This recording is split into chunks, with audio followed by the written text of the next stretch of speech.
Hello everyone, my name is Sage. I saw some stories like these pop up on my feed and I thought I should share my own.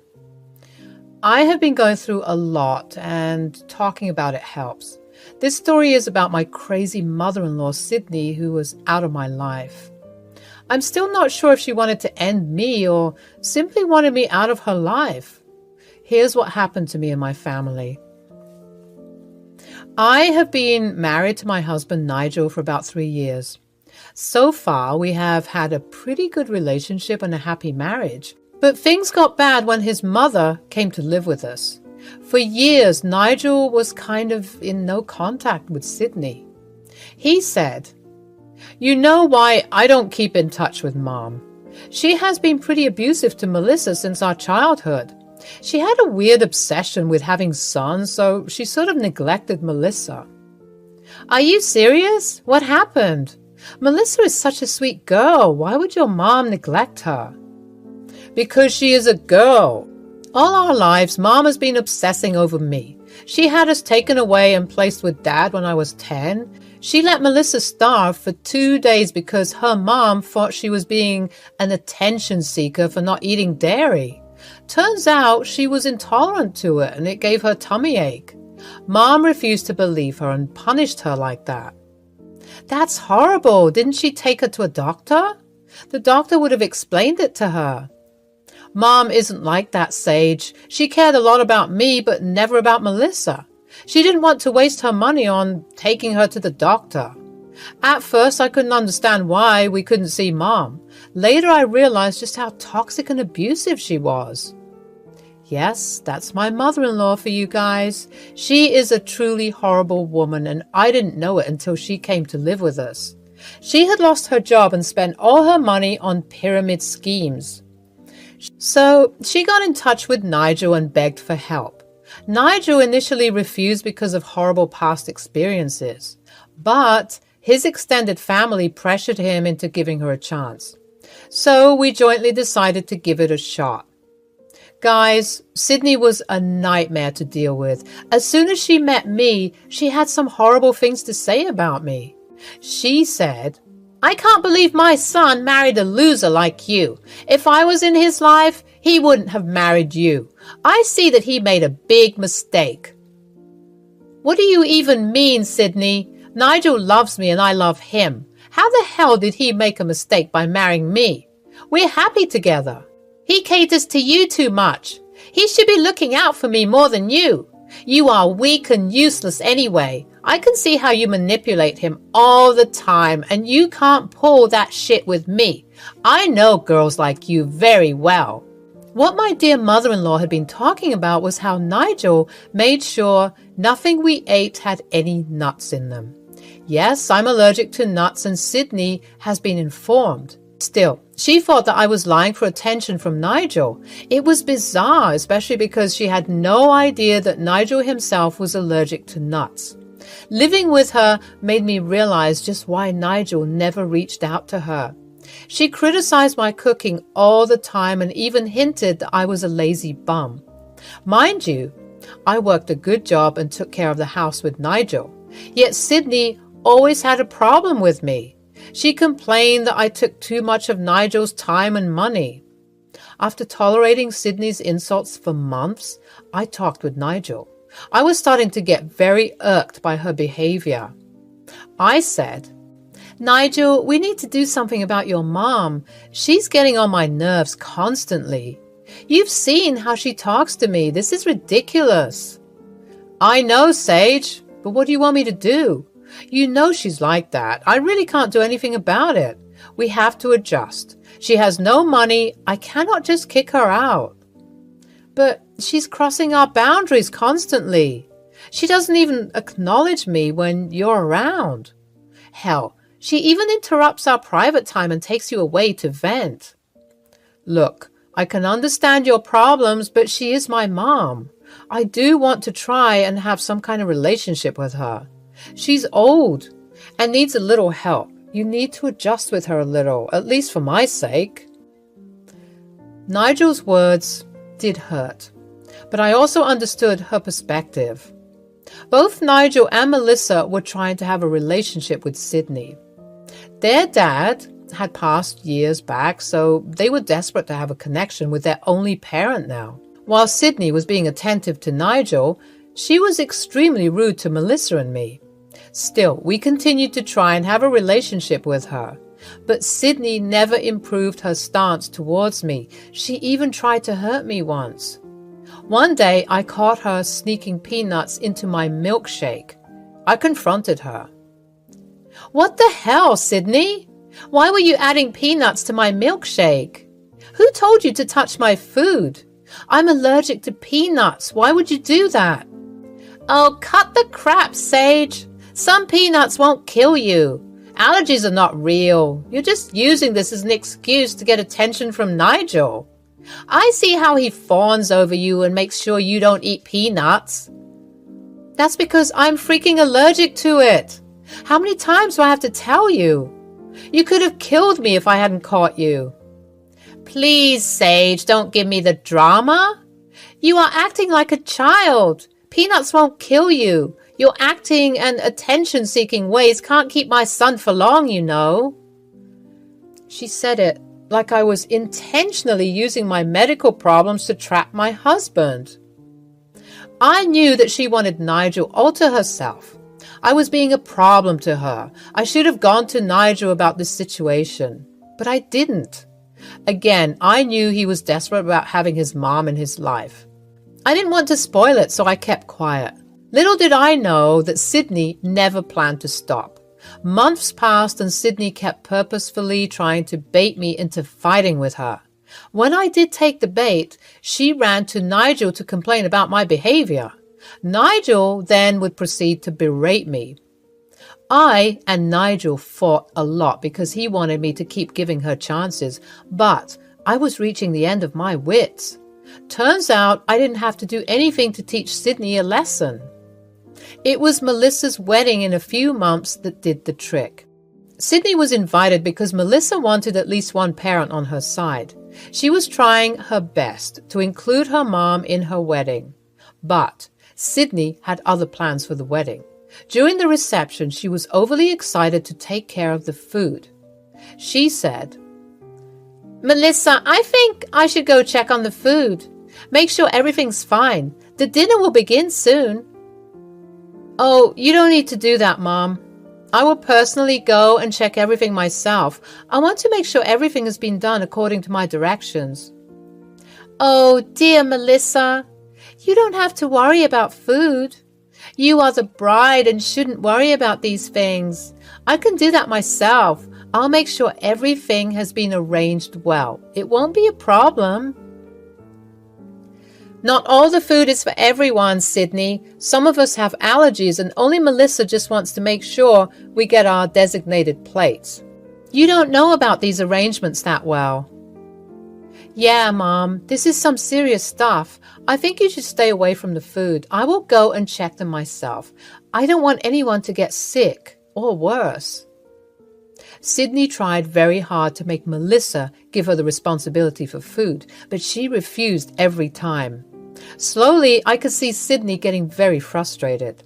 It was mind-boggling that she was so concerned about the food. I mean, she didn't even like her daughter that much anyway. I could smell something fishy. I have no idea why my instincts were screaming, so I decided to keep an eye on her. Lo and behold, I saw Sydney sneak into the kitchen area to where the plates had been arranged. Melissa had already checked the plates, so Sydney had no reason to be there.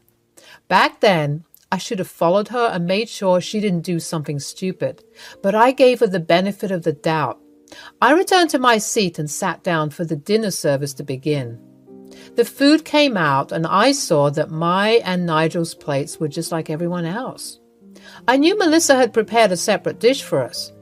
I was confused and didn't eat immediately, but I saw that Nigel had already started to eat before I could stop him.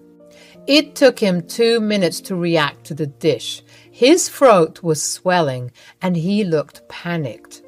Melissa screamed, "Oh my God! Nigel, what's happening? You look red and your throat is swelling.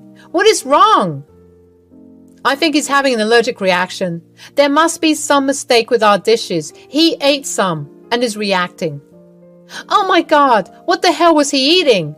Sage, you and Nigel should have got different dishes. These dishes were not allergy friendly. What do we do now? I have an EpiPen in my bag. I will use this on him now. Please call an ambulance. We still need to go to the hospital. He might have some serious health complications. I rushed to use the EpiPen while Melissa called 911. Everyone was shocked and Sydney came crying to us. She was hysterical and couldn't understand what was going on. She said, "What is happening to my poor baby? Why is he reacting this way?" "He ate something he was allergic to, Sydney." But only you were supposed to have an allergy. You were fine. How is he in pain? It should have been you. Because I didn't eat many dishes, Sydney. Nigel ate it before I could stop him. Wait a minute. Did you know that our dishes were wrong? Sydney looked pale and suddenly started to cry very loudly. She just sat down and cried. Some people heard our conversations and could make out what happened. Even I understood that Sydney had swapped the dishes to test my allergies. I was furious, but before I could do anything, I had to take care of my husband. Nigel was rushed to the hospital and we waited for the doctor to give him the clear. Thankfully, Nigel was fine. He was supposed to be admitted for a day for observation. Nigel was slightly traumatized but slowly recovering.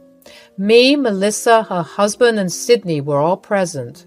When Nigel woke up, he said, "How did I end up in the hospital?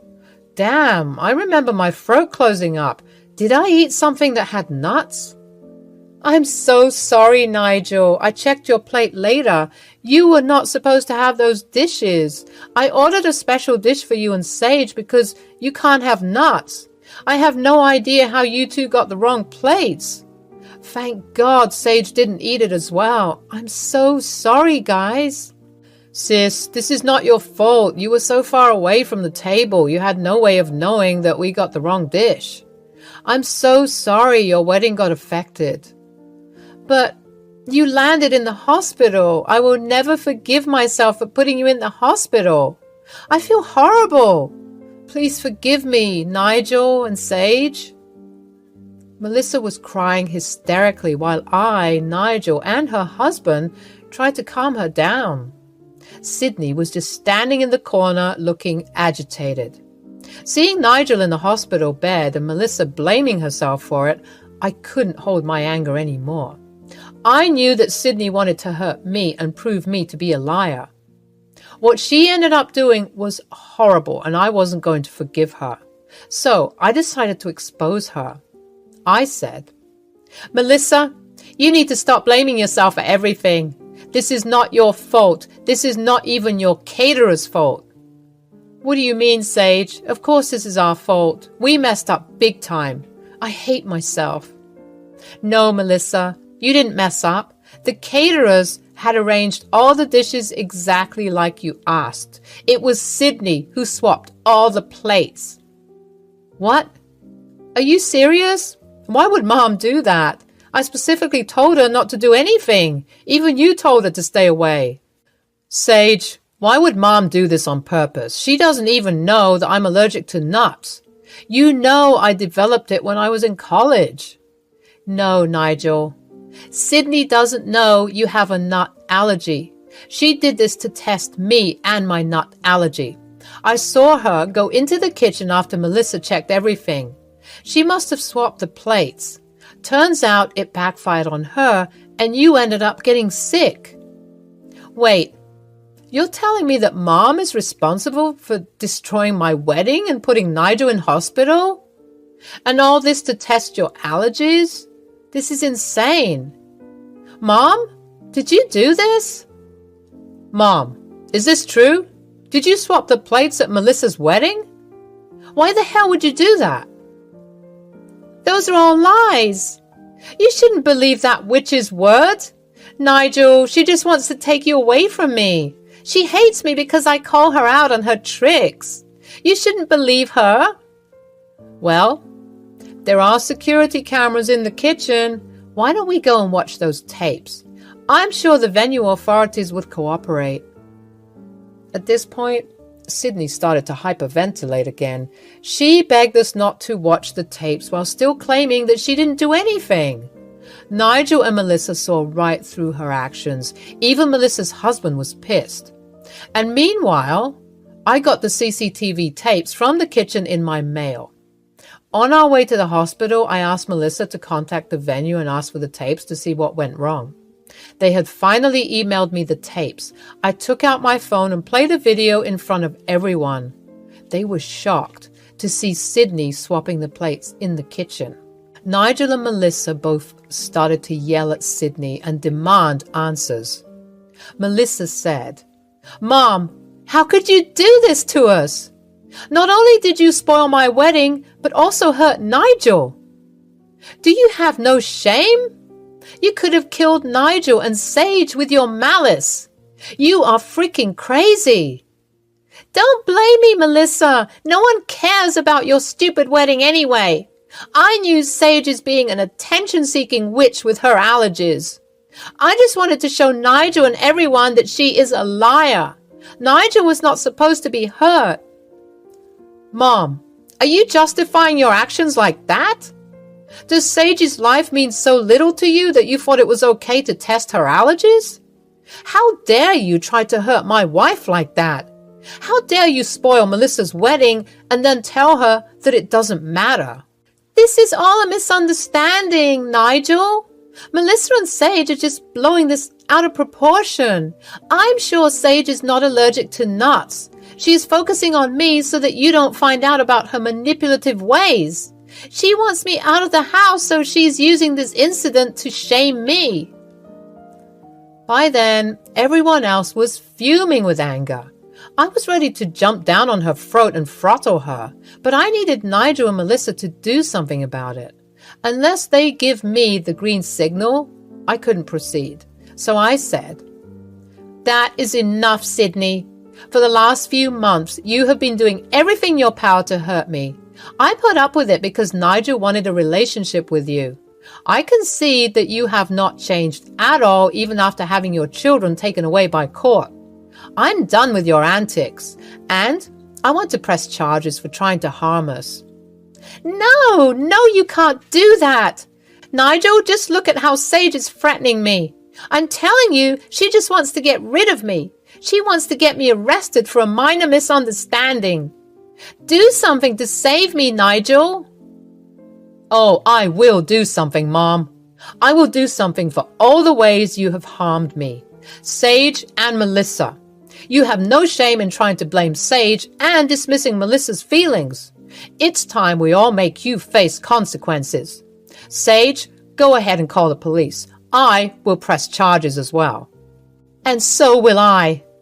She ruined my wedding by trying to poison my guests. I will press charges against her too. She could have easily hurt many others by swapping the plates. I will not let this go. Getting the green signal from them, I quickly called the police and informed them about everything. I sent them all the proof and called them over to get our statements. They would be on their way soon. Meanwhile, Sydney was busy trying to beg Nigel and Melissa not to press charges. She didn't have any money and no place to go. She kept crying to them and said, "How can you two get your mom arrested? You can't do this to me. Do you not love me even a little? I'm your mother." "You have never cared about me, Mom. Why should I care about you? All my life you fixated on Nigel and neglected me. I tried my best to keep a connection with you. You still never loved me. Hell, you even said that you don't care about my wedding."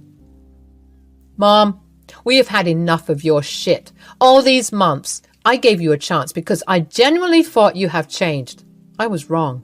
I feel horrible for putting Sage through your toxic ways. We have had enough.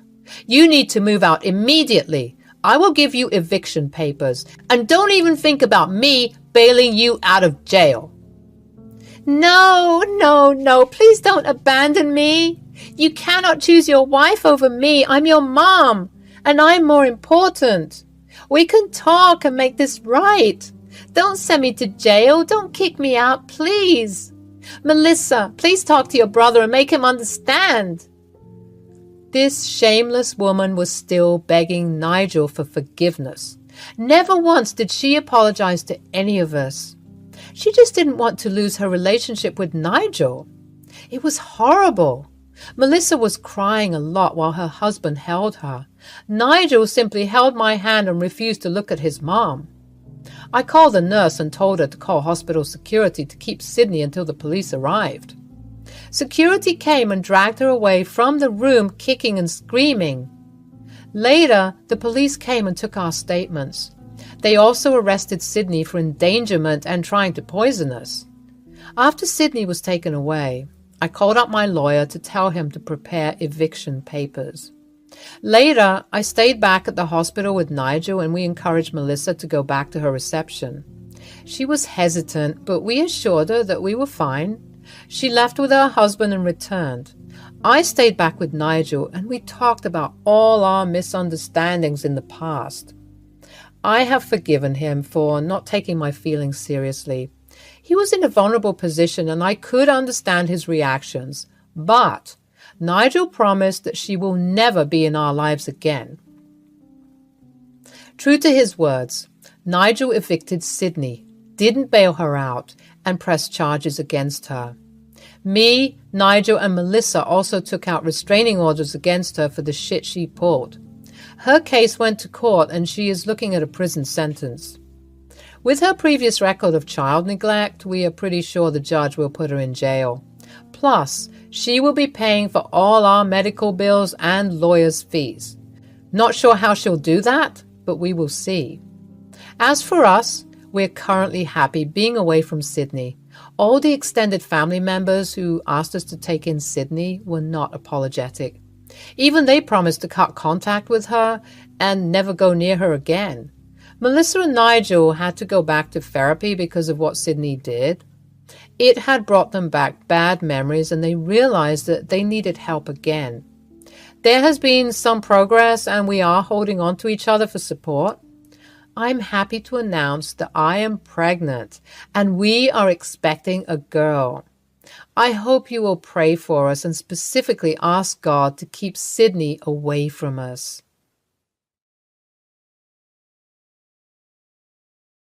When I was 10 years old, my family moved to the US from Ethiopia, and it was a whole new world for me. I loved everything about America, the opportunities, the culture, and the people. My dad was a successful businessman, so we lived a comfortable life, which made the transition even smoother. In high school, I met Xander, the guy who would eventually become my husband. We had a bit of an on-again, off-again relationship throughout those years. But when I turned 20, we decided to fully commit to each other and get married. I was over the moon with excitement, envisioning a future filled with love and happiness. However, there was one major hurdle: Xander's mother, Olive. She was not thrilled about our wedding plans. I couldn't help but suspect that her disapproval had something to do with my Ethiopian heritage. There were instances of microaggressions, those subtle comments and actions that left me feeling uneasy and unwelcome. But Xander was different. He didn't care about his mother's opinions. He loved me for who I was, not where I came from. Despite the tension with Olive, he stood by my side and made it clear that he was marrying me regardless of his mother's objections. Our wedding day was a mix of emotions. On one hand, I was thrilled to be marrying the man of my dreams, but on the other, I couldn't shake the feeling that Olive's disapproval was lingering in the background. I tried my best to focus on the love between Xander and me, pushing away any negative thoughts. In the days that followed, Olive's disapproval became more apparent. She made snide remarks about my culture and heritage, and it hurt. I wanted to have a good relationship with my mother-in-law, but it seemed like an impossible task. Xander tried to mediate, but it wasn't easy. He loved his mother, but he also loved me, and he didn't want to be caught in the middle. He assured me that he would talk to his mom, but things remained tense.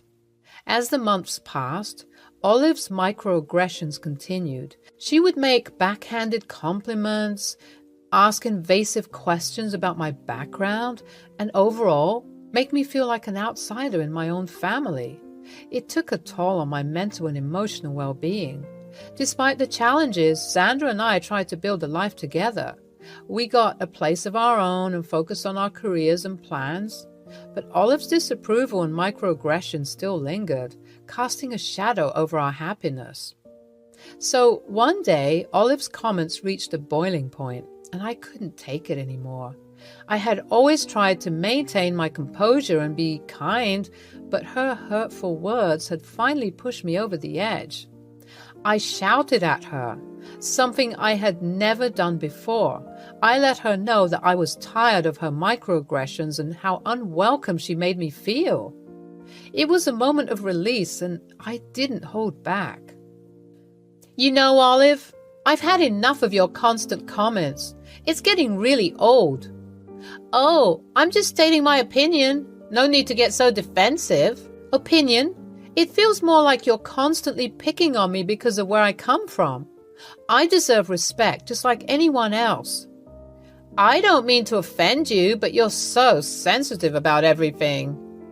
"It's not about sensitivity, it's about respect. I'm your daughter-in-law, and I deserve to be treated with kindness and understanding." "Well, maybe if you tried to fit in a little more, I wouldn't have to say anything." "Fit in? I've been living here for years. This is my home too, and I don't have to change who I am to please you. You know, I didn't ask for you to marry my son. I didn't want you to marry my son. I had different plans for him. And that's not fair. We love each other, and that should be all that matters to you. Maybe if you were from a more traditional background, I'd be more accepting." "You know what? I don't need your acceptance. I'm proud of my heritage, and I won't let you make me feel bad about it. Your ignorance is not my problem." "Well, maybe if you had married someone from your own culture, things would be easier." "That is not the point. We're married, and you need to accept that. Your constant disapproval is hurting us, and I won't let you ruin our happiness." "I never thought you'd speak to me like this. Why are you being so aggressive?" "Maybe you never thought I'd stand up for myself, but I won't let anyone, not even you, tear me down. I'm done trying to please you." "Fine. If that's how you feel, maybe we should just keep our distance." "That's fine by me. I deserve to be surrounded by people who love and respect me for who I am." "You're being so unreasonable." "No, I'm just tired of being treated poorly. I'm your family now, and it's time you started treating me like it. If you can't do that, then maybe it's best if we keep our distance." "Suit yourself." "I will, thank you, and I hope you take some time to reflect on your behavior and how it's affecting your relationship with your son. I'm going to go now. Maybe when you're ready to treat me with respect, we can talk again. Until then, take care." After that, I left the room, feeling a mix of anger and sadness. It was hard to confront Olive like that, but I knew I had to stand up for myself. I knew my relationship with her was strained from that point on, perhaps beyond repair. But I knew I had made the right decision. I deserved to be treated with respect, and I wasn't going to tolerate any more microaggressions or hurtful comments. My focus was on my marriage and building a happy life with Xander, regardless of Olive's disapproval. When I told Xander about the altercation, he surprised me by taking my side. He supported me and told his mom that she needed to treat me with respect. But then, things took an even more dramatic turn. Olive said that if that's how her son felt, she'd disown him too. It was a shock to Xander, and I could see the hurt in his eyes. His mother wanted to disown him because he stood up for his wife. It was heartbreaking to witness, but at the same time, it made us both realize something important. We didn't need toxic people in our lives, even if they were family. We deserved love and respect, and if someone couldn't provide that, then they didn't deserve a place in our hearts. As much as it hurt to see Olive act this way, it was a wake-up call for Xander. He quickly realized that his mother's disapproval and negativity were holding him back from being truly happy. It was time for him to break free from the toxicity and create a life with me that was built on love and understanding. Months had passed since Olive cut us out of her life, and Xander was still deeply affected by his mother's decision. He missed her, despite all the hurtful things she had said and done. I wanted to help him find closure and maybe even a chance to reconcile, so I planned a dinner date at Xander's favorite restaurant. When we arrived at the restaurant and I gave my name, the maitre d' at the front desk puzzled and said my name was blacklisted. I was taken aback since we had been regular customers there. I asked to speak with the manager, hoping to sort out the confusion.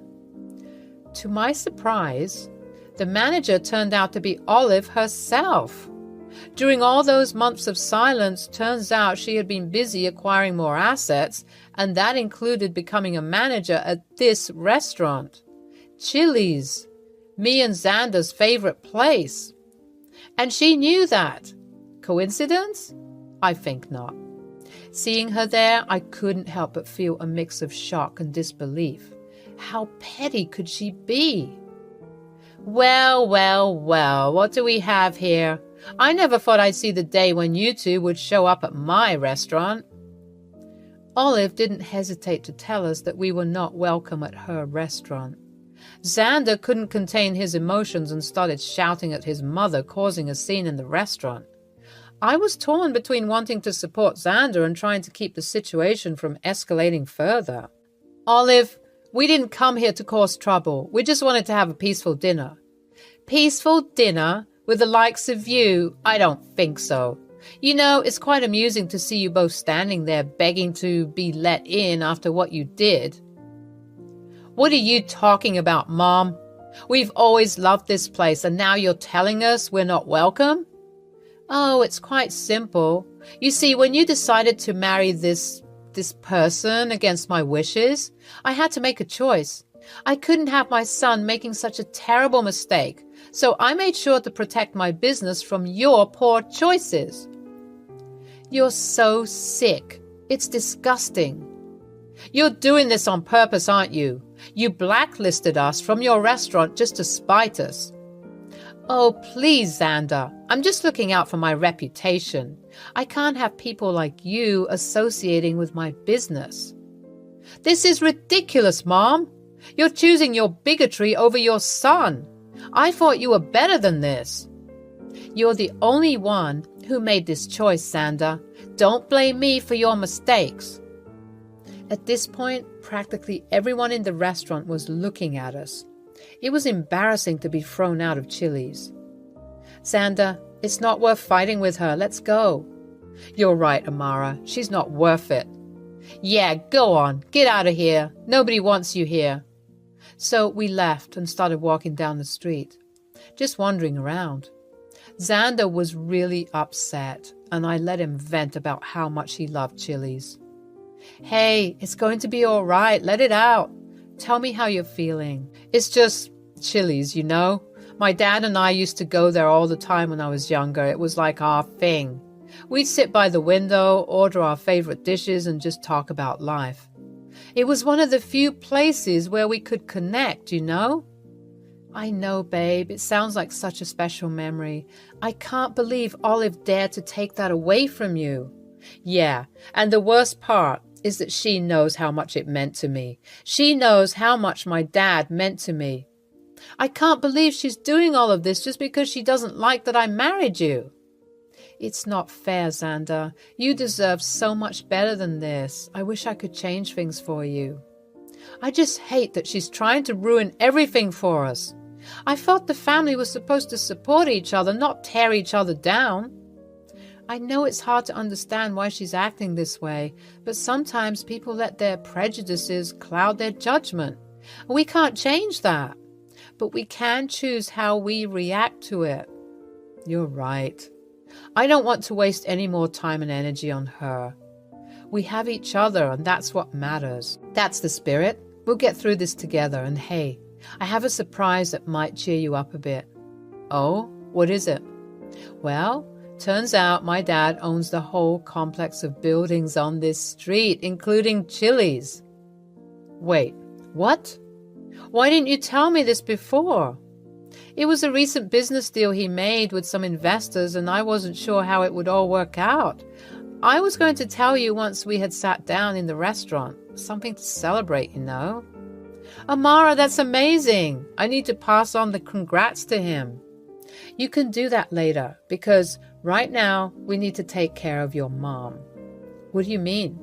I mean, my dad can handle this. He's not someone you want to mess with when it comes to business matters. He's going to sort Olive out, and we won't have to worry about her anymore. At that moment, I decided to call my dad and let him know what happened. I put him on speaker so Xander could hear too. I told my dad everything about how Olive treated us at Chili's. Dad wasn't too happy to hear all of this, to say the least. I knew that lady hated you, but kicking you out of the restaurant was low. I'm so sorry I didn't see the documents sooner. You know, I only recently got the title deeds to this complex. I didn't have enough time to check out all of the managers, but now that I know about this, I have to deal with it immediately. He told me not to worry one bit because he was going to sort Olive out and give her a serious earful. He even said, "Give me 30 minutes, and I'll be on my way to personally sort this issue out." Hearing my dad say that made me feel a mix of relief and concern. I knew he could handle it, but I also was hoping things wouldn't get too messy.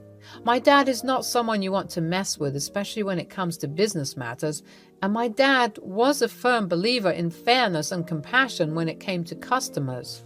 So there we were, Xander and I, waiting nervously for my dad to arrive at Chili's while we hung around the area. We didn't know exactly what he had in mind, but we trusted that he would handle things the right way. Moments later, Dad arrived and we all walked in, following his confident stride, and I could already sense that something big was about to go down. He called out for Olive, loud enough for everyone in the restaurant to hear. I could feel the tension in the air as people turned to see what was happening. Olive stepped out, looking annoyed and probably thinking she could just dismiss my dad as she did with us. But Dad wasn't one to be dismissed so easily. He raised an eyebrow at her and said, "Olive, my dear, it seems you haven't been keeping up with the latest news. Did they forget to tell you about the new owner of the 3rd Blue Street complex?" Olive looked taken aback, clearly not expecting this revelation. "What are you talking about? Who is it?" Dad smiled and revealed. "Well, that would be me. I am the new owner, and I must say, I've been here for less than a week and already I'm hearing awful complaints about your management." Olive's face turned pale as she realized her mistake. I didn't know." Dad chuckled and said, "Well, maybe if you had read your emails or paid attention to what's happening around you, you would have known. But it's too late to apologize now. I was so glad to see Olive get a taste of her own medicine." Xander stepped forward and said firmly, "You had no right to treat us the way you did, especially Amara. We've always known that you've been a hateful person, but when it comes to owning an establishment, the first thing they should have taught you is that no one is discriminated against due to personal matters as a manager. You blatantly disregarded that, and I don't think you're the right fit for this place." "Hakeem, wait. I'm sorry, I didn't know." "Even if you didn't know that he owned the place, you should have put your bigotry aside and served as rightful customers." "Please, let's talk about this in the back." "No need. I'm sure these lovely people would like to know that the racist bigot who was managing Chili's is no longer part of the staff." Everyone began murmuring louder than they already were. Olive looked so embarrassed, and Xander and I were amused with ourselves, getting our justice after being abused for so long by her awful words. My dad kicked her out, threatening to get security to drag her out if she didn't want to cooperate. She was so ashamed she looked like she was about to cry, so she began her walk of shame outside. With Olive walking out, the atmosphere in the restaurant quickly changed. People started clapping and cheering as she walked out in shame, and I couldn't help but feel a sense of relief and satisfaction. Xandra and I rushed over to my dad and hugged him tightly, thanking him for stepping in and helping us out. "You're the best, Dad." Dad chuckled and patted both of us on the back. "It was my pleasure, my dear. I couldn't stand seeing you two go through all that stress because of her." He then went to the kitchen to find out who was the next in command to appoint them as the acting manager, considering the drama that just happened. He returned to us and explained that he had some important work-related matters to attend to, as well as the task of formally dismissing Olive and handling the paperwork for the new acting manager. "Okay, my work here is done for now. You two enjoy your meal. On the house." As we sat down at a table, I felt a mix of emotions. I was still processing everything that had happened, and I couldn't believe how quickly things had escalated. But I was also incredibly grateful to have my dad by our side, supporting us through it all.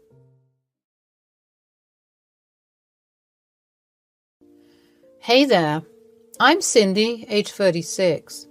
My life was always a roller coaster ride, but this one ride was worth remembering. So I work as a teacher in a local primary school in Brookline, Massachusetts. I was a divorcee at the time and was taking a break from everything. My ex-husband was a cop. His life and my life were completely opposite. He had a life full of dangers while I have a weak heart. I prefer red solace over risky adventures. He was a grumpy person, serious, had anger issues, and sometimes a tad bit misogynistic. I remember him having opinions about my work life and how I was neglecting the household, how he should be the one bringing bread to the table and not me. When we divorced, he was very angry. He said that I was a weakling and that I couldn't stand criticisms and the truth. I found that really hard to believe that whatever he said could be deemed honest and correct. After that, my life went back to the usual pace. Went to school every day, taught kids, came home, made dinner. It was becoming a little monotonous. It is not that I didn't have friends, but I needed some constant companionship. I understand how problematic this can be, even sought therapy to keep it at bay. The lonely heart wouldn't shut up, so when I met Lenny at a local bookshop, my heart fluttered like that of a corny 17-year-old. He was the store owner. He was well fit and very handsome. His hair was a blend of wavy and straight with a little gray area at the sides. I was going in there every Saturday to buy some new books. I am an avid reader, and having Lenny as my crush was a definite plus. He was a sweet guy. He would quietly sit at the corner reading his daily news, and I would sit at one of the solo chairs and try out the books from the fictional section. It was like this every weekend, and I would make it a habit to look for him every time I entered the shop. He also had a son. His name was Kane. He would come to take the place of his father every now and then. He was an energetic kid, made big gestures when people who knew him came to his shop. Kane was always a bit up and going, opposite to what Lenny was. There was a cafe right next to the bookshop. Usually after work, I would enjoy a nice cup of coffee with my favorite book in hand. I would sometimes see Lenny come and sit at the little table next to the window. There were times when we locked eyes and he would smile sweetly. The smile used to make my heart flutter. I would smile back. "Hey, so are you from around here?" "Well, I live a few blocks away from here. I'm a primary teacher. And you are the bookshop owner?" "You noticed, right? You are a regular customer in our little store." "There are always plenty of people coming in, but you are very distinguishable from all of them." Ah, yes, I love books a lot, and this is the only bookstore that keeps the collection of books that I like. So I try to make some time to stop by. Yes, we are a bit old-schooled, and many people love to come here because they get some old collections that are not sold anymore. Oh, am I so rude? My name's Lenny. And I'm Cindy. He came from his table to mine, and we started a jolly conversation. He is funny and a free-spirited person. He spoke about his childhood, politics, education. We were having a gala time when suddenly Kane, his son, came inside the cafe with a package. At first, he didn't notice me, but when he did, he seemed a bit annoyed. Here, Dad. Uncle sent you the thing that you wanted, the set of drivers. We can fix those rotten doors now. Who's this? Let me introduce you to Cindy. She is our regular. We were just chatting up. Well, you do remember that we have a family dinner tonight, right? Of course. How could I forget that? It'll be around 8. Yes. And please be on time. I felt like it was natural for someone to feel protective about their parents. I wasn't blessed with children, which was more or less God's will. I feel like the divorce would have affected my children a lot, and a father like that wouldn't have been a good example. That night, I called my parents and spoke to them. They live in Florida, and sometimes in situations like these, I miss them. I remember excitedly telling them about how I found Lenny and how much of a good guy he is. My mother was always a supportive woman. She kept asking me if now it was the right time for me to find a trusty companion. I was being very hesitant about it. I knew if I became impulsive here, this would probably be a horrible decision. The next day, I remember going to the bookshop a bit earlier than usual. I couldn't help but notice how decked up I was. Maybe I did it unconsciously, maybe for Lenny. My heart skipped just thinking about it. How can I help you? Oh, I was just here to return some of the books I borrowed. Is Lenny here? Father isn't here. Do you need anything else? Oh, I just wanted to drop by and say hi. So here are the books. Thank you. Are these all? Yes, that's all. If you ever see your father, can you please tell him that... No, I'm sorry. I cannot do that. My father is going through a rough patch and he doesn't need any of these. I don't know what your intentions are, but I would prefer if you didn't meddle into our family affairs. I just felt nice talking to him, that's all. I'm sorry. Please do visit again. I felt thoroughly embarrassed. I know I probably looked very desperate and I should stop. This is true. I am meddling in family matters and this would cause much trouble. It was late at night when I received a missed call on my phone. I don't pick up unknown numbers, but I felt something about this one. The call went on voicemail, and instantly I recognized that voice. It was Lenny. But how did he have my number? I didn't share any of my details with him. Well, I didn't think much of it, and I fell asleep. The next day, I got another call from the same number. I excused myself from the class and called back. Hi, am I speaking to Cindy? Lenny, right. Yes, I am. How did you get my number? It's funny how we stop thinking about our age and do things as if we were still in high school or something. I got your number from the record list. When we first took your name, we asked for your number, remember? Oh, I see. Oh, I'm so sorry. I can keep the call if you want.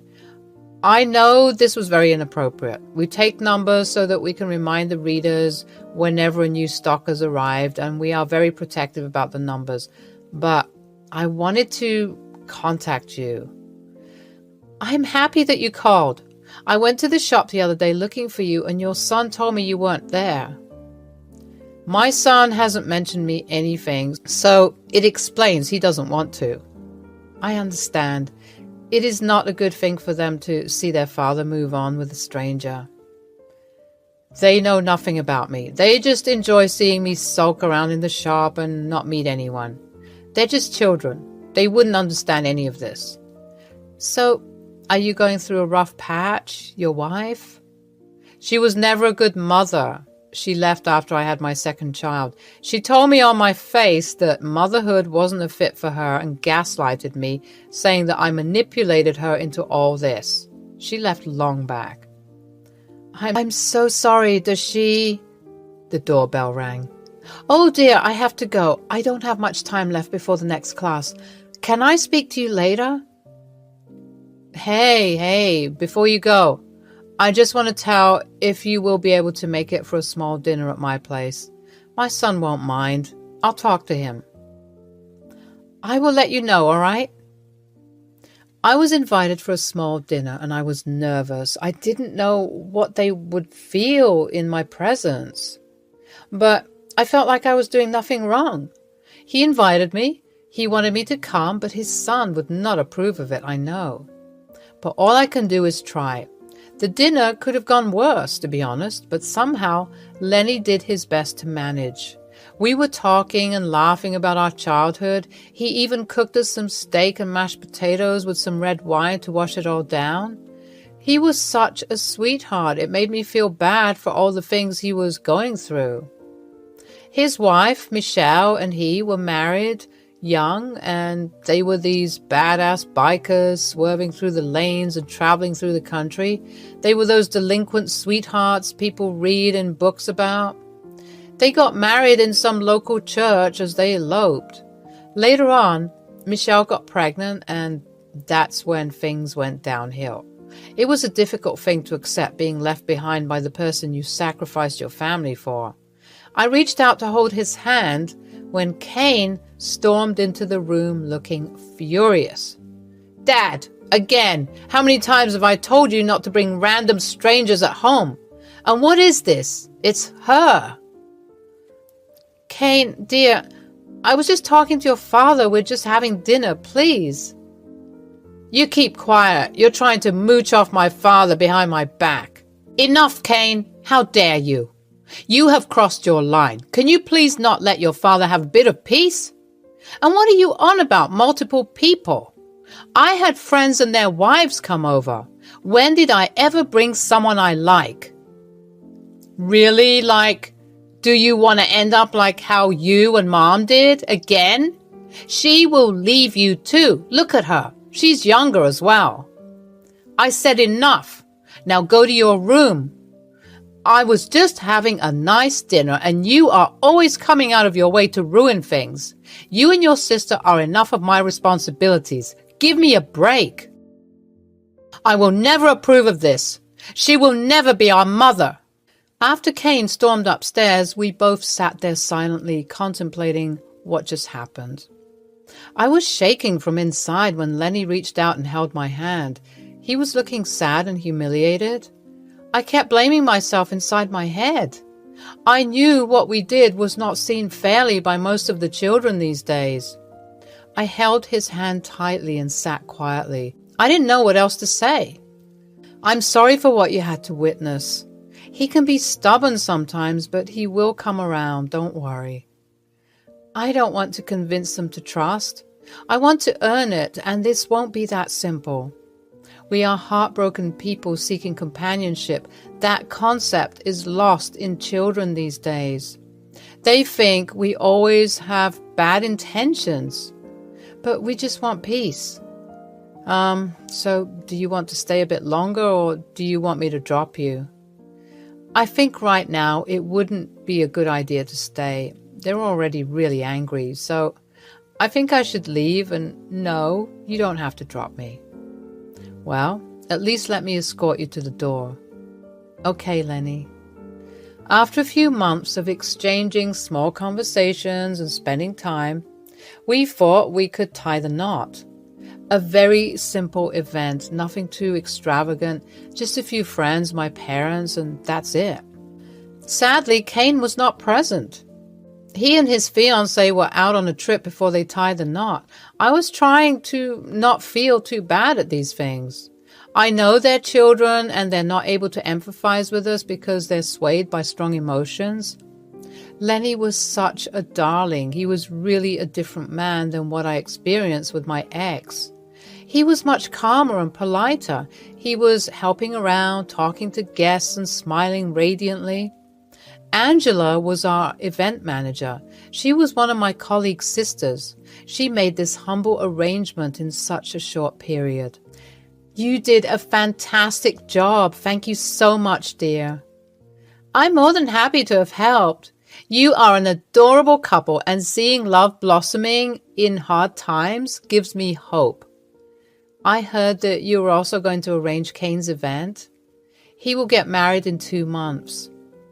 Yes, Lenny spoke to me about everything and gave me the list of things that he needed me to do, like, the number of guests, food, drinks, etc.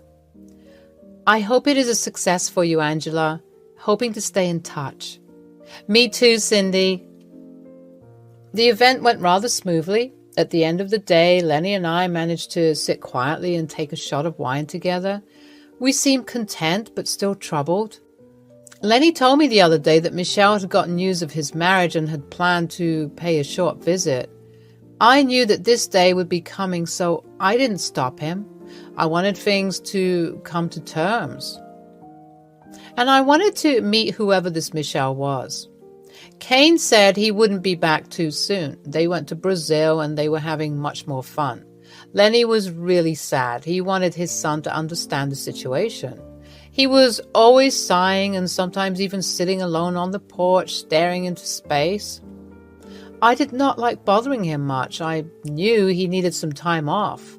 On the other hand, Kane and his fiancée came back from their little trip. They bought souvenirs for everyone except me. I was not surprised, and it's all right. I wanted Lenny and Kane to at least talk about this, like a father-son time. With time, things changed. They spent hours arguing over things that were stupid and trivial, and sometimes Kane would storm out of the house in the middle of the night. Sometimes he'd even come back 2 days later. After a month and a half, our doorbell rang. I was at home that day. I took a day off. I reached out for the door and felt a tingling sensation down my spine. I knew why. I opened the door and looked straight into Michelle's eyes. My heart completely stopped. There she was, standing with her worn-out jacket and ripped jeans. I have seen her pictures, so I knew what she would look like. I wasn't able to move a muscle until she spoke first. Oh, so you are his new lady. Bad choice. She stormed inside the room like it was hers and sat on the sofa lavishly. She put her legs up on her table, crossed, and looked at me while chewing gum. I was slightly annoyed by this gesture, but I took a deep breath and relaxed my nerves.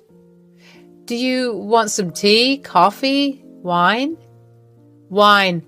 Fetch it in a tall glass. Sure. My hands were trembling. I didn't know how things would be when Lenny came back. He would be in shock. I mean, this was so unexpected. I glanced back to see she was surfing through the magazines that were lying on the table scattered.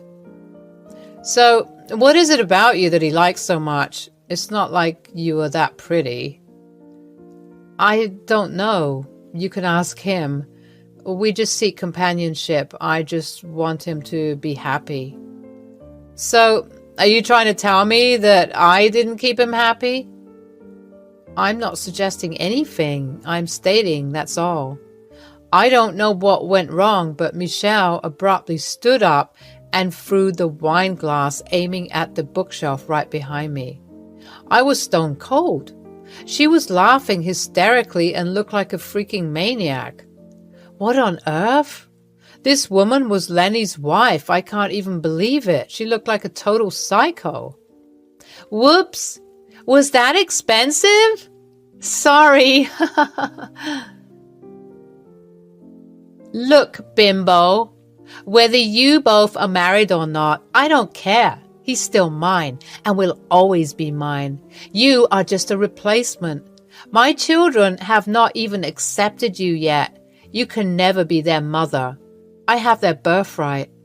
Before I could say anything, she left the house with a loud Bang. Wow, quite a character.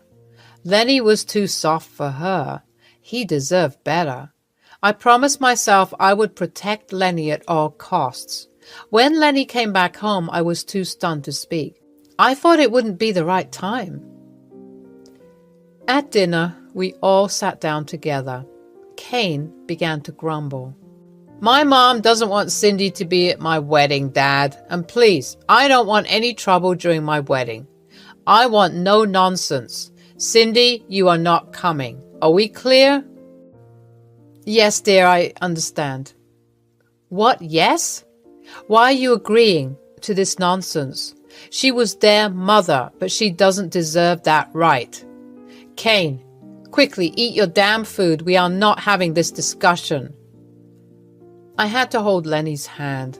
I had something in my mind. Lenny eyed me and he probably caught something, so he carried on with his food silently. At least Cindy understands better than you, LOL. Keep her away, do you get me? She is not my biological mother. We both ate quietly that night. That night, I made a call to Angela. I told her that I would love to meet her tomorrow. She gave me a time around the afternoon. I wanted harmless revenge for all the scenes Michelle did to me the other day. And maybe to Kane as well for being so stubborn. So, how can I help you? Can you please do me a favor? I know it's stupid, but I want it. Yes. So, are the invitations already sent and the date fixed? All is done, just the catering is left. I have to call them again. I kind of want you to change the date of the wedding. Like, all the guests, Kane, his fiancée, and his biological mother should be unaware of this. I want them to think that the wedding is taking place on the right date, but it actually won't happen. Postpone it to 1 week. I see. You must have your reasons. I respect that. And it is very much possible. A guestless wedding sounds interesting. The deed was done. The date was shifted and fresh invitations were sent to all the guests with a new date and an apology note. Lenny, on the other hand, did a fantastic job addressing all these guests individually, explaining the situation and convincing them to play along with it. This was a tedious task, but so worth it. We all knew how important the wedding was to Kane and his mom. I didn't want her to have the satisfaction. The fit he threw on the day was worth recording. He was so shocked and dumbfounded to see how nobody came. The fact he called his friends and none of them picked up, he must have been so confused. He paced around, agitated. His fiancée was lost, like him, and his mother threw a fit as well. Once they left the venue, she went directly to our home. Lenny was at home watching TV as nothing happened. As if nothing happened. You never deserved to be the mother. You are a pathetic woman. I should be calling the cops on you for whatever you attempted on my wife. So I don't want you prying on my family anymore. Do you get me, woman? You are the problem. You are a manipulative person. I hate you. Why the hell do you love her, huh? I don't know for how long the quarrel would have continued, but at least Lenny was able to give a piece of his mind and was able to let out years of frustration. Now, we are slowly trying to get adjusted to the new things. The wedding was postponed, but at least Kane calmed down his angry boy demeanor. He was finally learning the course of events and how being hot-headed doesn't help. Michelle left with a heavy heart. She won't be welcome here ever again, and I am finally happy with the man I love, and I just hope it stays like this forever. Hi, I'm Gabby, just turned 31 this May. This birthday was important to me because I needed a break from all the crap I've been living through. I still live with my mom in Michigan. I mean, we were the four of us before things went downhill. After getting married, I moved into my place. We had a nice room upstairs while Mom and Dad took the room below. Things were okay in a way. I met Tim at a friend's birthday party. He was this cool, funny guy who loves to make lame jokes and laugh at it. I mean, he was like the light of the room. I, on the other, was the shy girl who would never make proper advances. My friend Joyce worked at the same place as me. We work at an established clothing shop as saleswomen, and that's where I noticed how we were like two opposite energies that were balanced. Joyce was kind of like Tim, hyper-energetic, loves meeting new people and all that. When she called me to this party, I was kind of unsure if I could blend with the rest of them, but it had been a long time since I went out to a party. When I reached there, people were already acquainted with each other and the air felt drunk. I didn't like drinking much because I feel like I always lose control. I was a 27-year-old adult, confused, trying to blend in, being so lame and boring. Not knowing anyone, I sat on the lonely sofa that was at the corner of the room. Joyce spotted me from around the corner and squealed as she approached me. "Hey girl, what's up? You are late." "Oh, so sorry. I didn't know what to wear, and I made a mess out of my room, so had to fix things up." Fine. Well, this has been your first ever party, and you are not leaving this place without experiencing what it's like to get drunk." No, I would get lost in myself. You know, I'm not very tolerant of these things." "Ah, come on. We'll go bike riding by the water if you feel too overwhelmed. You know, I'm throwing this party because of you. I want you to get along. You have lived here with your parents your whole life, and I've seen how submissively you deal with rude customers. You need a definite upgrade. I will give you formal training on how to boss up." "What party for me? You must be crazy. Do you look at me? I am dying inside. How can I possibly get an upgrade?" "Bruh, Gabs, you are naive. I never had a proper friend. I always make acquaintances. New faces every day, but that sometimes gets lonely.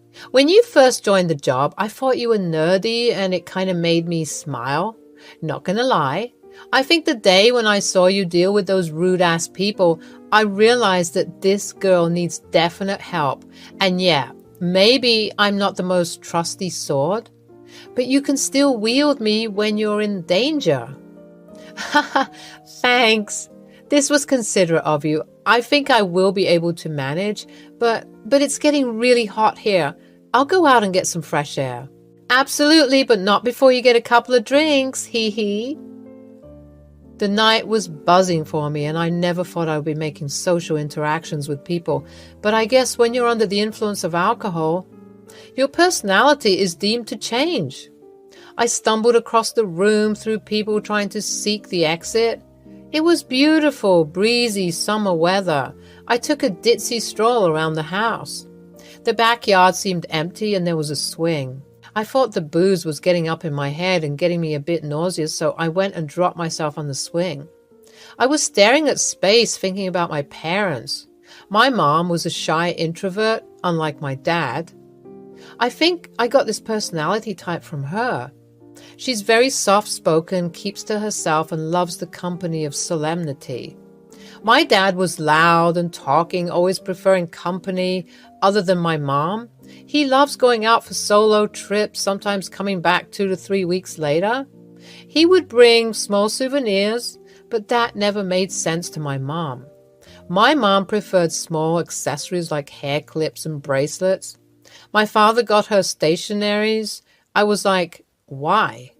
He was very casual about everything and felt like not everything in life should have an emotional value. Sometimes I wonder how they got together with such contrasting personalities. I felt drowsy and I could feel my eyes getting heavy, drifting into unconsciousness, when a sudden sprinkle of water on my face got me up. I jolted upright, turning to face a guy who was twice as drunk as I am. He was tall, well-built, and had dark brown hair. I was a bit wary of him, so I moved away. He was smiling and giggling, but didn't make any wrong moves. Rather, he sat on the wooden stool, tilting his head to one side as he gazed at me. "You are—" "I'm a duck." "Oh, right, sure." I felt like he was going to fool around because he's under the influence of God knows how many shots. I turned away to go when he suddenly uttered my name. "What? Wait, how do you know me?" "You are Joyce's new protege, huh? Kinda cute." Excuse me? I don't exactly know you." "Of course you don't know me. I'm Timmy, but you can call me Tim. Shorter and simple." "Great meeting you. Well, you already know me, so I don't need the point why I should say anything further. But I can assure you I am not Joyce's protege. I'm her friend." Tim closed his eyes and giggled. I was feeling quite uncomfortable in his presence. I wanted to leave. The only thing I needed right then was the comfort of my bed. It was getting late and I was extremely tired after all the interactions I had. I scurried inside the house and looked for Joyce. She was there lounging on the sofa talking to some guy. I went up to her and whispered in her ears. She nodded to the guy and excused herself. "You met Tim? Oh, that skimpy brat." "Is he a nice person?" "Well, he is very misunderstood amongst people, but I can assure you he doesn't have antisocial behavior." "Well, okay, I'd better go. I need sleep, and we have work tomorrow, remember?" Yeah, I'll be on time if that's what you're worried about. Do you want me to book a cab or ride my bicycle?" "No, you're too drunk for this, and I was planning to walk, so it's all right. I'll take the shorter route." After bidding our farewell, I tipsily made my way to the right-hand side of the street and went along the narrow pavement. It was around 8:30 p.m. and the streets were getting quieter. I mean, it would have been a waste of money if I took a cab, especially when my place was just a few blocks away. But I was wearing a short dress and the streets were getting quieter. I couldn't help but get a tad bit nervous. My hands were getting cold. My breathing became sharp. I fastened my pace a bit. Suddenly, I could feel a grip on my arm, and out of fright, I screamed and flung the bag right in the direction of the alarming presence. A loud thud and a man's pained voice echoed through the silent air. I turned around to see. It was Tim. "Damn, woman, you can pack a punch. The nifty handbag you have got right there. What do you carry?" Why are you following me? What's with you?" "I wanted to escort you, that's all. It was late, and when I saw you go out, I was kind of worried, so I had to follow you. I didn't know how to call you from the back, so Well, you could have just called me from the back instead of coming and grabbing me." "Well, clouded judgments. I'm so sorry. I should not have scared you like that. At least it would have spared me the nice hit." "I'm so sorry. I hope you're okay." "I am." "I'm quite a strong man, but not gonna lie, that blow was something else." He smiled like a kid as he drooped his head tiredly, scruffing his messy hair. He looked like he was going to collapse, and he was reeking of alcohol. I let him follow me quietly behind me. I kept glancing back to see what he was up to. He had his hands in his pockets, glancing back at me. I felt so flustered. I had a few friends back when I was in Ohio, but once I shifted to Michigan, things changed. I quietened down a bit more. It's been a long time since I spoke to a guy. He didn't seem too threatening. He was rather really sweet. Fast forward to when we started dating. It just happened weirdly, but I noticed that I saw a lot of my father's personality in him. He was casual, not too serious about things. He was like a burst of energy.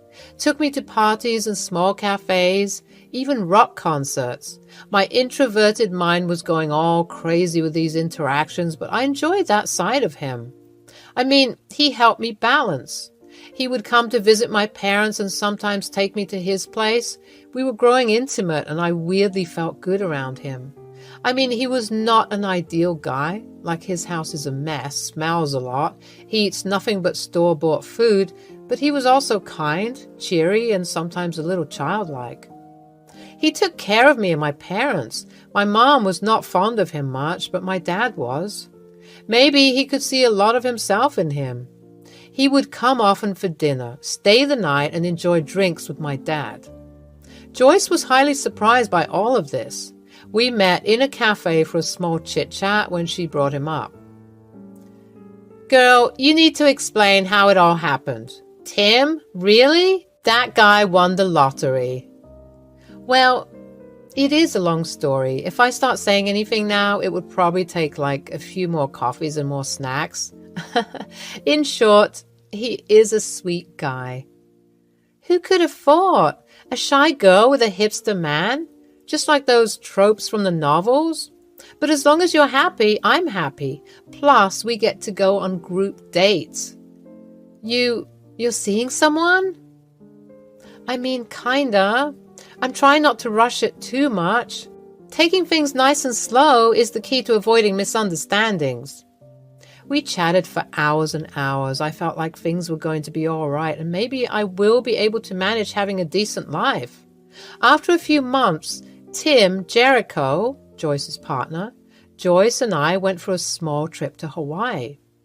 It was Jericho's funding. His father was in the tourism company for many years, and this trip was a blessing to all of us. There, Tim played a stunt by pulling out the marriage thingy on me. It was a pleasant shock. I never thought he would go all the way with the planning. You sure? Do you want this? I mean, isn't it going fast? I feel like sweet things shouldn't wait too long. Shouldn't we think this through? If we take so much time, someone might swoon you away from me. I did take my time to respond. I wanted to be sure that this was it, and I'm about to take life's biggest decision ever. But I remember my mom being extremely silent about all this. She just did her part of the duties, but she never really approved or disapproved anything. As I stood there, my heart racing with anticipation, I couldn't help but feel a surge of joy and gratitude. Today was the day I would marry the love of my life, Tim. The sun was shining brightly, casting a golden glow over the picturesque venue that we had chosen for our special day. As I walked down the aisle, my eyes met Tim's, and the world around us seemed to fade away. The soft strains of our chosen melody filled the air, creating a soundtrack to our love story. The reception was a joyful affair filled with laughter, heartfelt toasts, and dances that would be etched in our memories forever. The room was adorned with flowers, twinkling lights, and little touches that reflected our personalities. It was a true reflection of our love and the journey that brought us to this very moment. Oh, how horribly cringe I'm feeling describing that event, but my naive self would have truly written that as a romance writer. Finally, a useful wit for my daughter. This brave young man did the best of all things, i.e. being my son-in-law. Cheers! Now, Tim, my boy, I can finally gala around with a man. Please, do keep my daughter safe. She is very important to me. Oh, I will, mother dearest. You need not worry so much. Throughout the evening, I couldn't help but steal glances at Tim, my life partner. We laughed, we danced, and we savored every moment together. It was a celebration of our love and the beautiful future that awaited us. Oh, how I wish this was the truth. Poor Gabby, you were profoundly stupid. As I reflect on the early days of our marriage, there's a memory that still brings a mix of frustration and fury to my heart. It was a time when Tim and his father-in-law, my dad, seemed to have fallen into a pattern of relying on others for support. That was me and my mom. My mom is working as a librarian in a local school, and I am still working in the clothing shop. My father was a cab driver, and Tim joined the construction site. Both of them got low pay, and sometimes they both would hang out in the bars and drink all night. Come home really late in the morning. Tim's boss already raised a lot of complaints against him.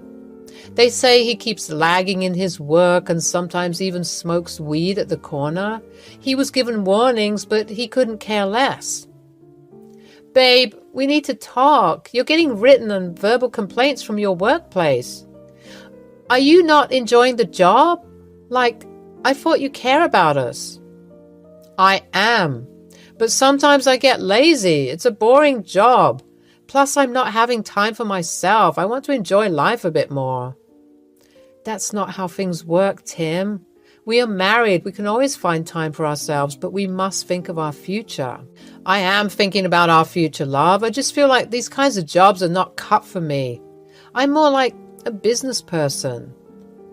Of course, you can start a business. I'm not stopping you. Have you thought about any sort of investment plans?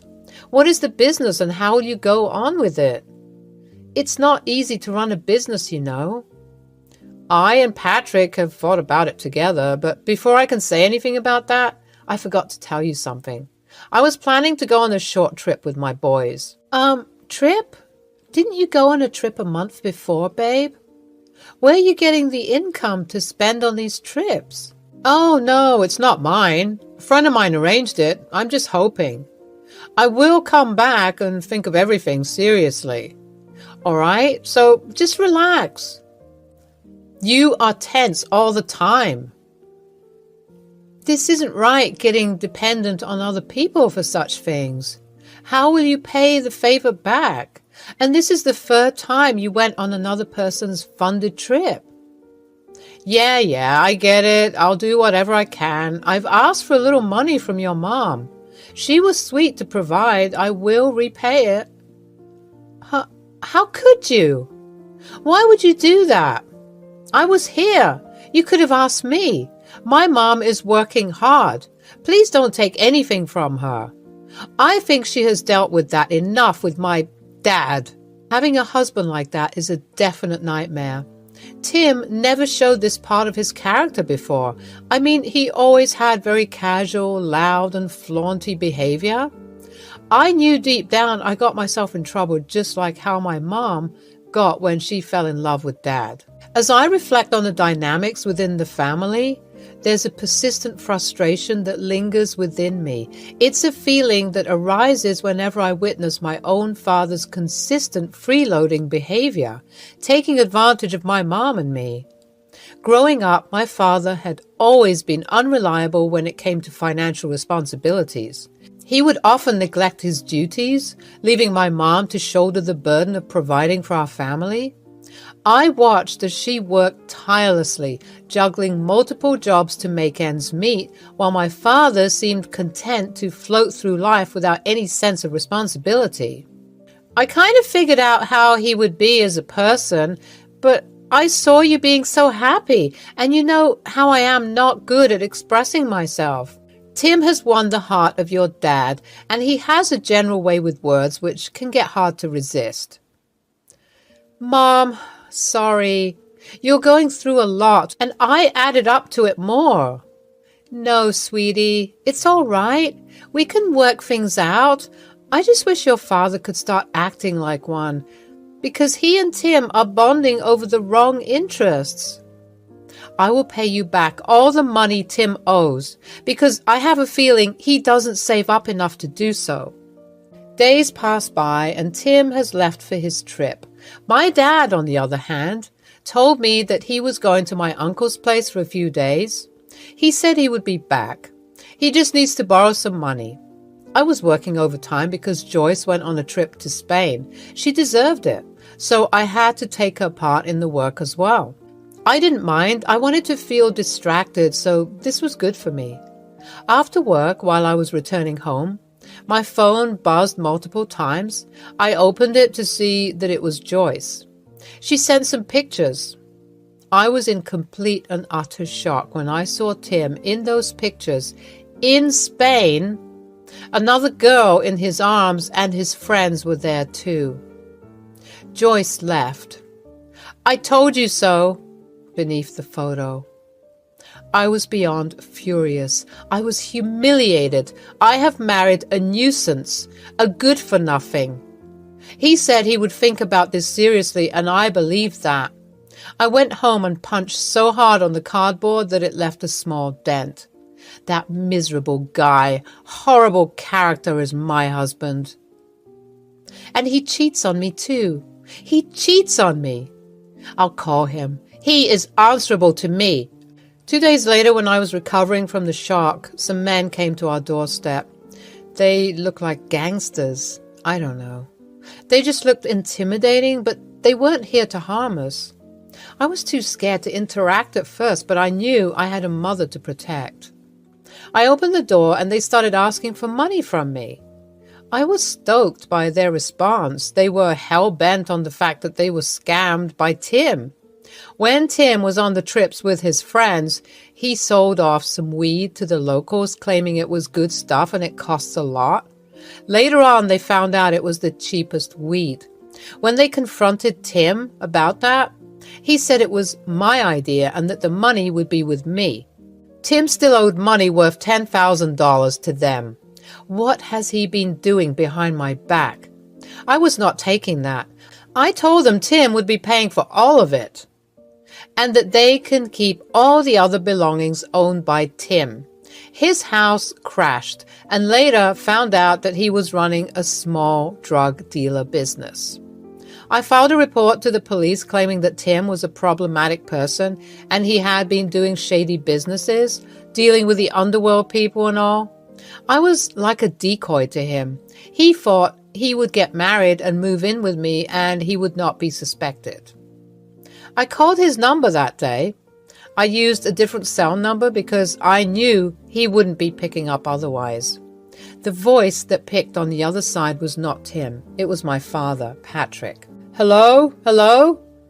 Who is this? Who is this? I'm Gabby's friend. She was telling me she couldn't reach Tim on the line, so I just gave a call on her behalf to see if everything's okay. Oh, everything's fine, dear. Don't worry about it. I'll tell him to call Gabby back. I could hear Tim's voice from the back telling my dad to cut the call and join him. I recorded everything. I have his pictures and recordings now, enough to get him sued. What better reason can I have for a divorce? It took me so long to find out what Tim was actually up to. He never really loved me. It was easy to manipulate me because I'm dumb. I told you everything, Mom. She was heartbroken, but not too shocked. She told me it was time she and I left the house and settled elsewhere. She had an old flat for rental somewhere in the west of Michigan. She said she can't afford to buy it now, but at least we can be relieved from this mess. The police reported as saying that he would be imprisoned once he comes back. And boy, what a pleasant surprise they probably had when they returned to an empty house with 2 unpaid bills and 2 divorce papers on the table.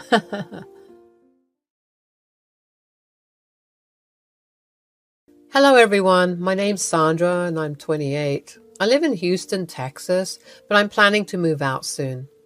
I was in a terrible marriage for 1.5 years, but I managed to come out of it thanks to my father and the police. It was all my fault. I got myself into this. If I was a bit clever, maybe I would have done the right thing and said no to that marriage. I was always this very shy and aloof girl. Didn't quite like hanging out with people. I always stayed in front of my computer, and having unlimited internet availability, I was completely engrossed in the virtual world. There were very few times I would go to pubs and enjoy a drink, but then there would be weird strangers who would approach me and try to make friends with me. But I strongly refused their offer as they were complete strangers and they could kidnap me for heaven's sake. My mother died when I was 6. She had an untreated heart condition. I was raised by my father. He worked as a Marine since the age of 23. He would often leave us for long journeys through adventurous waters and explore new things. I missed him a lot during those times. He would send letters to my mother and even try to call her whenever there was an opportunity. When my mom died, he came back. He saw me crying like crazy beside the casket.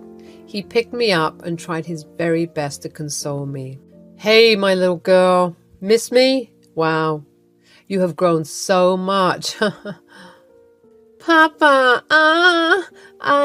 Hey now, Dove, it's all right. Now that Daddy's here, you'll be all right, I promise, okay? I still kept crying in his arms, clutching his uniform. My dad slowly patted my back and kept humming my favorite lullaby until I finally fell asleep. That night, I saw him sitting alone on the couch drinking. He looked pale and sad. He kept muttering something to himself and then muffled his face on the cushion and started crying.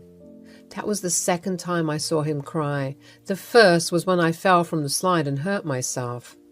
Maybe he blamed himself for all the things that happened. He took a break for 2 months before leaving for work again. Before doing so, he left me with my grandmother, who took care of me while he was away. Be nice to Granny, okay? She's here for you. You will be a good girl and help her out. And you?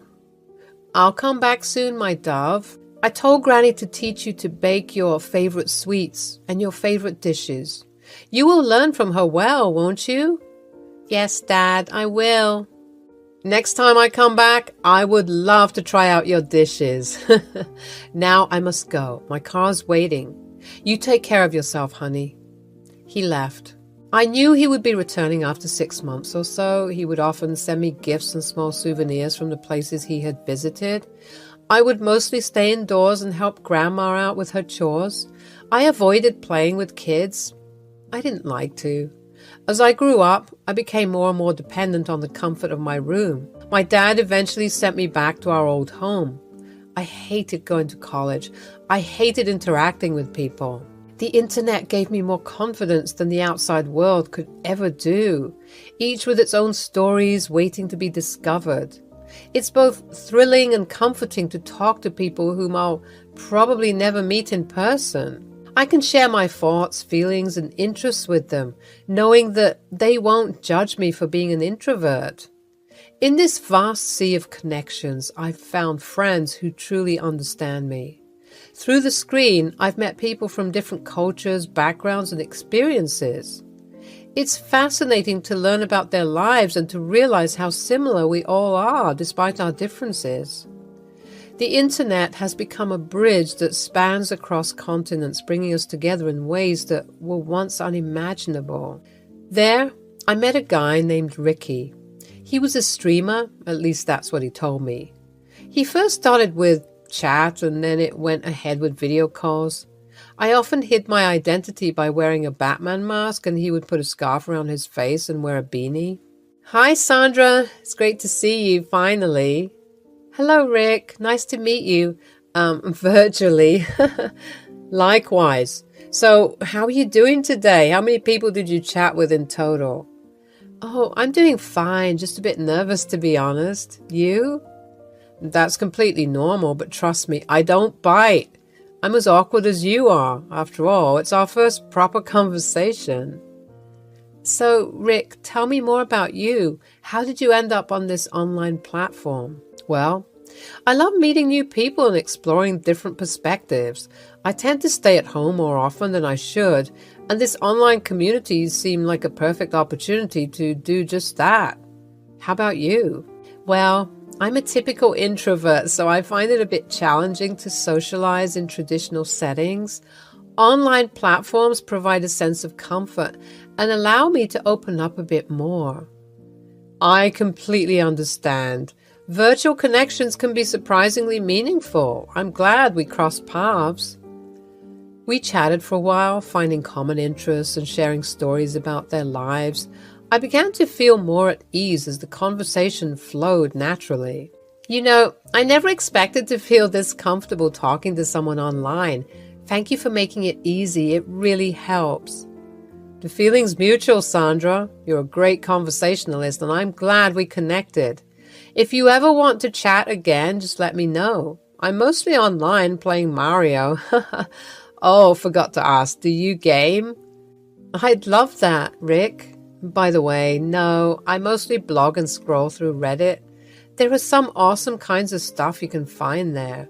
I feel like I get to learn from other people's stories than from real-life examples. Haha, true. I feel like our own lives can be such a bummer sometimes. It's fascinating to get to know others. Like, look at me. I trust my online friends more than the ones who exist in my life. The best thing about virtual stuff is that you don't have to feel obliged to keep in contact. You can take it or leave it, your choice. As the conversation continued, Ricky and I built a genuine connection despite being virtual strangers. Our shared understanding and open-mindedness create a sense of friendship that transcends the screen. I'm not sure where this journey will lead me, but one thing is certain, my online experiences have shaped who I am. As I continue to navigate through life, I know that the lessons I've learned from my digital haven will always be a part of me. My father, on the other hand, is a very careful person, and if he finds out I'm making friends who I haven't even seen, he would get super pissed. The last time he came to me, he sat me down and ended up lecturing me during dinner. How are your studies, Dove? Dad, I've graduated. Well, you wouldn't know. You didn't come. Oh, Sandra, bad, I was extremely busy, and I was sorry then and sorry now. I even emailed you saying I would be there for your birthday. Tomorrow is my pumpkin's birthday. Stop calling me names. I'm no longer 6, Well, to me, you will always be my little dove. Anyways, what have you planned for the future? Are you thinking of working? I don't know. What do you mean, I don't know? What are your friends doing currently? I do not have any friends. What? Look, dear, I haven't shifted you to your mom's house so that you can stay home and not socialize with the world. There are so many things you're missing out on. So many people you won't be able to meet if you don't step out, honey. That's the problem, Dad. I don't know how to. But I'll try. I do make friends, but they are online. Online? Sandra, that's the worst platform to make friends.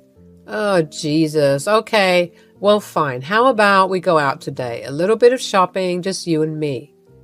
I haven't been out at all recently. I don't know if I can or... Absolutely you can, Sandra. You have to try. This is not a healthy way of living. I understand ever since Marissa died, you have become... Why are you bringing Mom into this? What are you trying to suggest? I am not suggesting anything, honey. I'm just saying that there are ways to move on from grievances. As much as we both love your mom, we must learn to move on.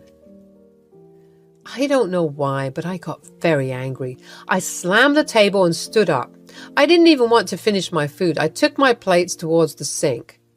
Sandra, do not give your father that attitude, please. I was trying to help you. Why don't you understand? You don't know anything about me, so don't even try to. I was so angry. I went online to find Rick. In the beginning, Ricky seemed like a nice person, understanding and willing to listen. I appreciated having someone to talk to, especially about the frustration that had been building up within me. Being an introvert, I always found comfort and solace in the familiarity of my home and the company of my computer screen. While others ventured out into the world, I preferred the safety of my virtual haven where I could be myself without the pressure of face-to-face interactions. My father had been pushing me more often lately ever since I told him that I spend most of my life online. I knew this would happen. He wouldn't understand. He believed that staying confined within the walls of my room would hinder my growth and personal development. He wanted me to experience life outside my comfort zone, and that thought terrified me. I would vent my frustrations to Ricky, hoping he would understand my predicament. Hey, Sandra, do you want to meet up? We both are introverts, so we can meet up someplace that is quiet with not many people. I know a place like that. I don't know. I feel like it's really sudden. I need time to think. I just wanted to tell you whatever was going on. All right, no worries. I can wait. Whenever you feel like it, you can always drop by. Here, take my address. You're always welcome. Why are you being so nice to me? I'm a stranger, am I not? Because I like you. Like me? Are you serious? Yes. I know it sounds strange from my mouth, but I want to get to know you.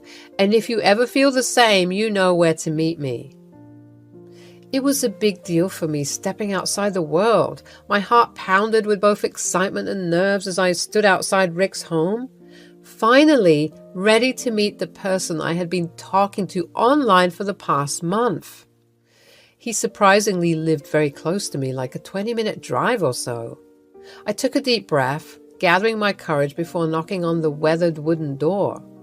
It creaked open, revealing Rick with a warm smile that instantly eased my apprehension. He was quite a charming young man. His home might not have been what one would call complimenting at first glance, but there was something endearing about it. It exuded a sense of authenticity and the lived-in charm that made it feel welcoming. As I stepped inside, I couldn't help but notice the small details that revealed a lot about Ricky's character. The bookshelves filled with well-loved classics, the stack of board games, his computer setup, etc. Welcome, welcome to my humble abode. Your gracious presence was much needed, my fair master. Some game language I probably won't understand, but thank you. This is quite a cozy place. Do you live alone? Nope, my fair princess. I live with my mom. She lives downstairs. I have the top floor all to myself. Come, I'll show you around.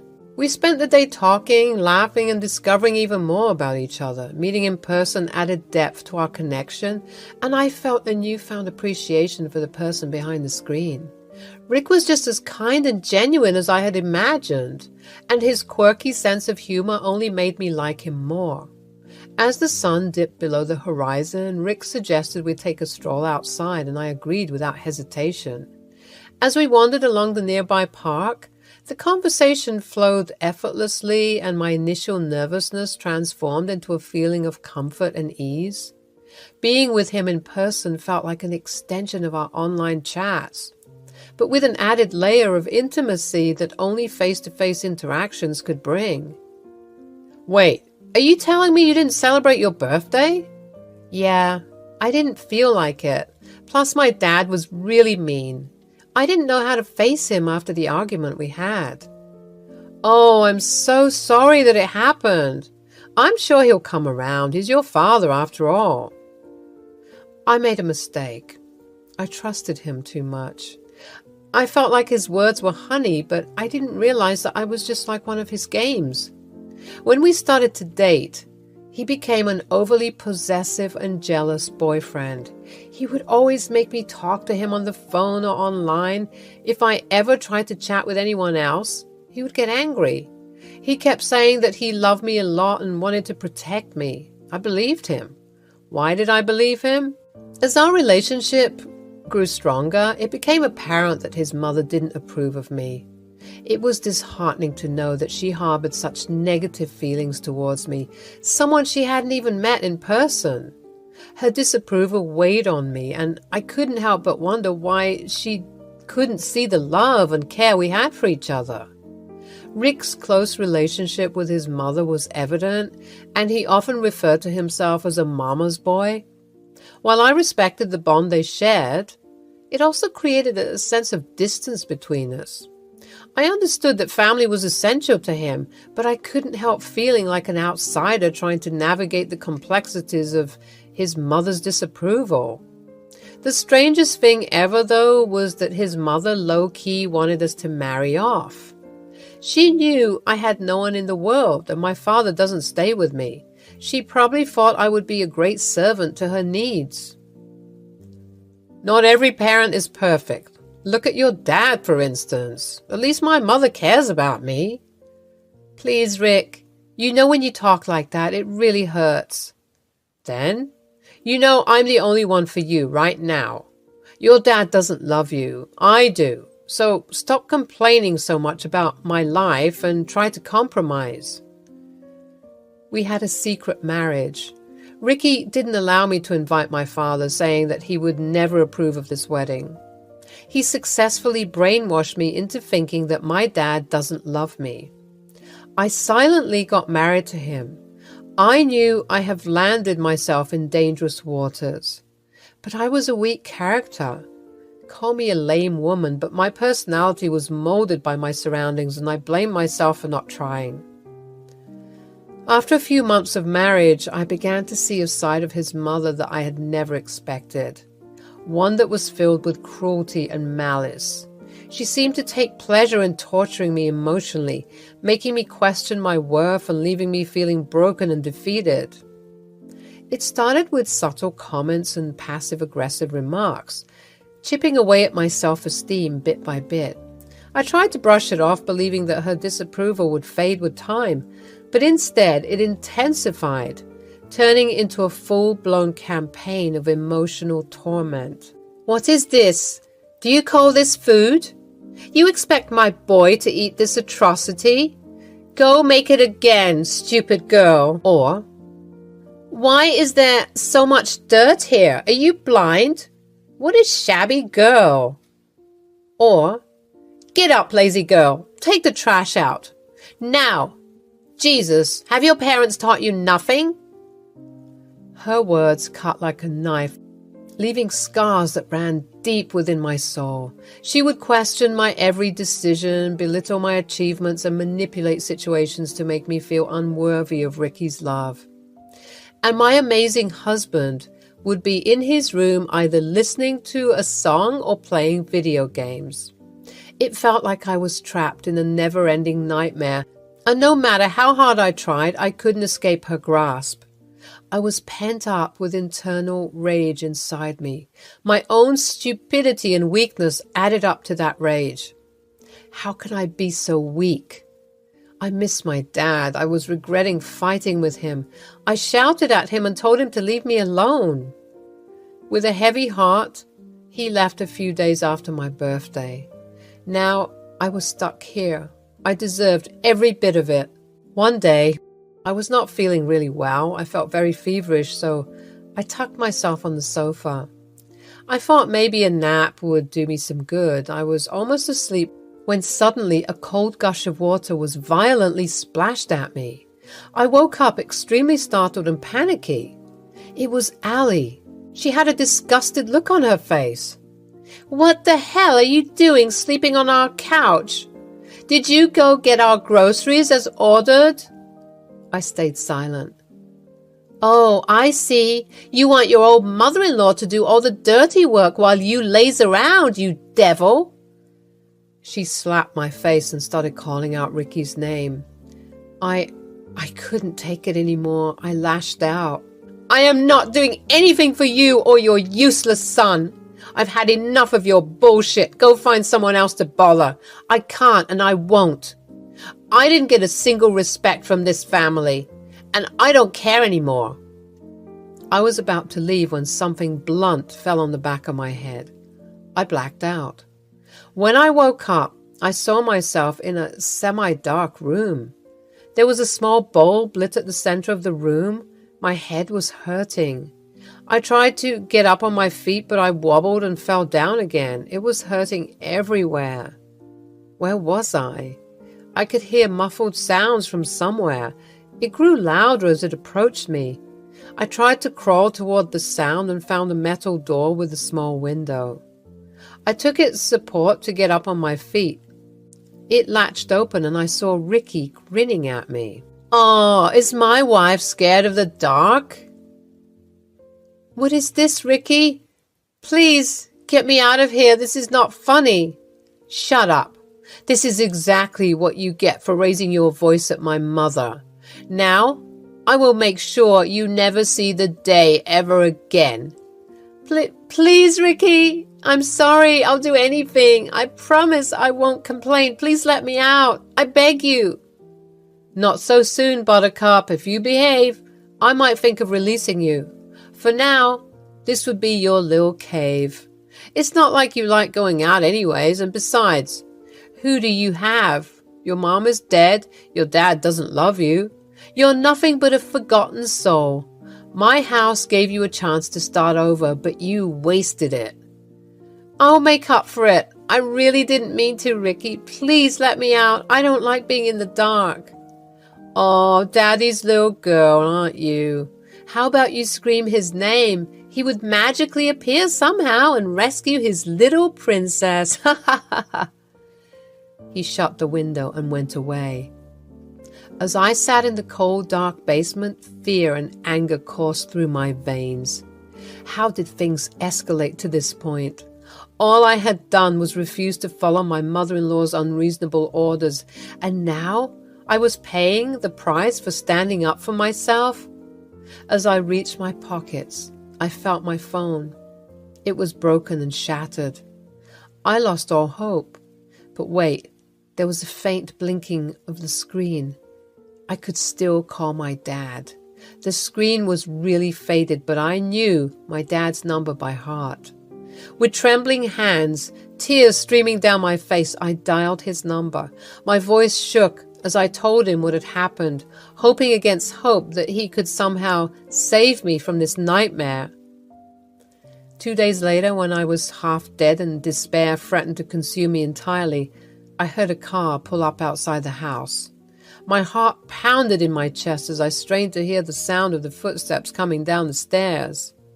When the door swung open, revealing my father standing tall and unwavering, a mix of relief and disbelief washed over me. I couldn't believe he had dropped everything and rushed to my aid. He brought a few cops along with him. Rick and Allie were immediately arrested. They were trying their best to lie, but were in vain. "You have no idea what you both have waiting at court, you psychopaths. What have you done to my little girl?" "Sir, we are truly sorry. We meant no harm. I was thinking of releasing her today, I swear." "And who are you to decide the punishment for my daughter? You look like something out of a sewer, pathetic little scumbag." "Okay, come on, Sandra. Let's go." As my dad escorted me out of that dark basement, I felt a newfound sense of courage and determination. The ordeal was far from easy, but it had shown me that I could face challenges head-on with the unwavering support of my Marine dad by my side. From that day forward, I vowed to stand up for myself and never let anyone take away my voice. I just hope Ricky and his mom rot in jail. I'm planning to move to New Orleans with my dad. Texas was not safe for me anymore. And yeah, I will make sure not to ever rely on online strangers anymore. Lesson learned.